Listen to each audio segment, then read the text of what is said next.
A história de Caim e sua esposa é realmente intrigante, especialmente para aqueles que notaram em Gênesis que a dinastia de Caim continua.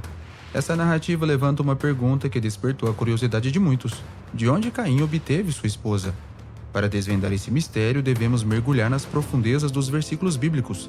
Esses versículos nos informam que, depois que Caim matou seu irmão Abel, ele foi banido por Deus e vagou pela terra de Nod, que estava localizada a leste do Éden. Mas aqui surge um momento crucial quando o texto afirma que Caim se uniu à sua esposa, e ela engravidou e deu à luz a Enoque. Gênesis 4:17. O mistério se intensifica quando notamos que as mulheres não foram mencionadas antes de Eva. Como Caim poderia ter deixado a região do Éden e vagado em busca de uma esposa para se casar? Essa questão fascinante desencadeia um quebra-cabeça intrigante, desafiando nossa compreensão e nos envolvendo em uma teia de mistérios e curiosidade. Esta fascinante incógnita revela duas surpreendentes explicações sobre a misteriosa origem da mulher com quem Caim se casou. Se você está ansioso para desvendar este enigma, vamos começar. Devido ao pecado de Adão, a terra foi amaldiçoada e essa maldição se estendeu para seus filhos. Assim começou a jornada da humanidade neste mundo, repleta de paixões e desafios. Essa é a explicação central para o árduo trabalho e as dificuldades que as pessoas enfrentam fora do Éden. Além disso, há a punição do vagar, que desempenha um papel crucial nessa história intrigante. Fique atento, pois nestas palavras de Gênesis 4:12 ecoam as sombrias consequências do pecado, quando disse Deus: Quando você lavrar o solo, ele não dará mais os seus frutos. Você será um fugitivo errante pela terra. Um destino incerto se desenha para Caim, com mistérios que aguardam revelação. A maldição que assola Caim, o agricultor da terra, não apenas é mais severa do que aquela lançada sobre a própria terra, mas também tem suas raízes nela.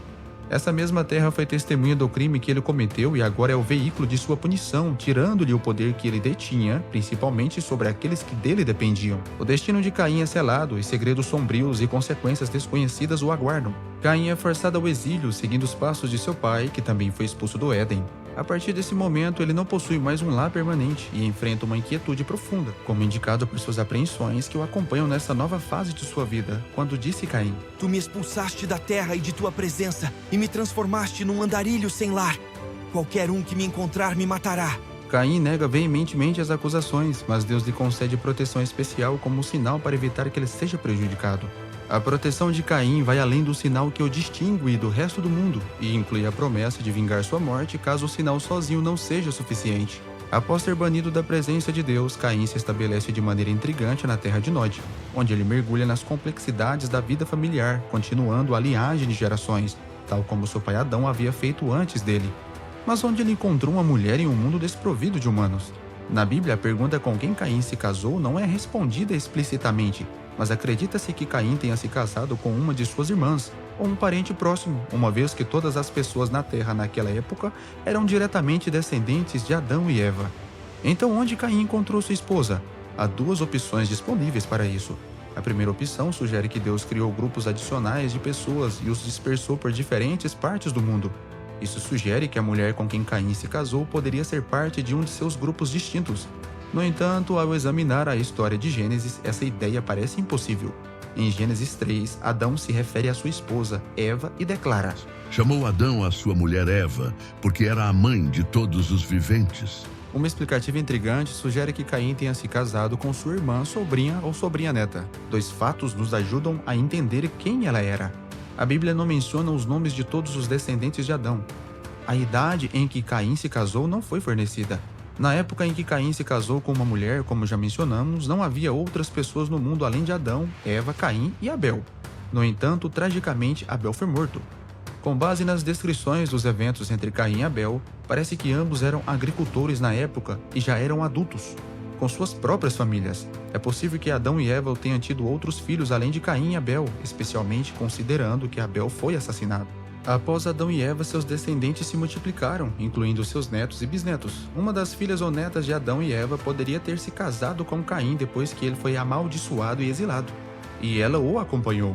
Caim e sua esposa tiveram um filho chamado Enoque, Gênesis 4:17. Apesar de ser amaldiçoado por Deus e marcado para evitar danos, Caim encontrou uma mulher que concordou em ser sua esposa. Ela poderia ter sido uma das suas irmãs, ou poderia ter sido a filha de Abel ou Sete, sua sobrinha, ou até mesmo uma ou duas gerações posteriores. A ambiguidade de Gênesis nos lembra de especular sobre o relacionamento entre Caim e sua esposa. No entanto, vale ressaltar que a esposa de Caim era uma descendente de Adão. A idade de Caim não é fornecida na Bíblia, impossibilitando a determinação do momento exato de seu casamento. Muitos anos podem ter se passado, o que aumenta a possibilidade de que sua esposa fosse uma parente mais distante. De acordo com o livro de Jubileus, um texto apócrifo escrito entre 105 e 135 a.C., a esposa de Caim é descrita como uma que é dita ser filha de Eva. É importante observar que o livro de Jubileus é um comentário judeu que não faz parte da Bíblia canônica. Segundo o livro de Jubileus, Eva deu à luz a Caim, e na terceira semana do jubileu, no quarto dia, ela deu à luz a Abel. No quinto dia, ela deu à luz a uma filha. Após Caim assassinar Abel, porque Deus aceitou a oferta de Abel em vez da sua própria, Adão e Eva lamentaram a morte de seu filho. Então, conforme registrado em Gênesis 4:25, está escrito: E tornou Adão a conhecer sua mulher, e ela deu à luz um filho, e chamou seu nome Sete, porque disse ela: Deus me deu outra semente em lugar de Abel, porquanto Caim o matou. E então eles deram à luz a sua filha, Azura. Caim, por outro lado, tomou sua irmã como esposa, e ela lhe deu um filho chamado Enoque, impulsionado por sua ambição. Caim construiu uma cidade, nomeando-a em homenagem a seu filho Enoque. Naquela época, Adão e Eva eram os primeiros e únicos humanos na Terra, e seus filhos não tiveram escolha senão casar entre si nos primeiros dias. O casamento entre parentes não era proibido por Deus naquele momento, e essa prática só foi proibida mais tarde quando a população cresceu e a necessidade desse tipo de casamento diminuiu. A proibição de casamentos incestuosos foi estabelecida nas leis dadas por Deus aos israelitas após sua saída do Egito. Em resumo, a pergunta sobre de onde Caim obteve sua esposa apresenta um quebra-cabeça intrigante. Uma análise cuidadosa do texto bíblico sugere que Caim provavelmente se casou com uma de suas irmãs, que nasceu de Adão e Eva, quando eles estavam na terra de Nod. A ausência de proibição naquela época, combinada com as condições genéticas da era, fortalece essa explicação. Essa questão levanta diversas interpretações e continua a gerar discussões entre estudiosos e teólogos até hoje. Se você achou esse conteúdo informativo e interessante, não se esqueça de deixar um like nesse vídeo e compartilhar com seus amigos. Escreva também o seu conhecimento conosco nos comentários abaixo. E para receber mais conteúdo informativo, não deixe de se inscrever no nosso canal. Agradecemos muito pela sua participação e até a próxima. Fiquem na paz de Elohim.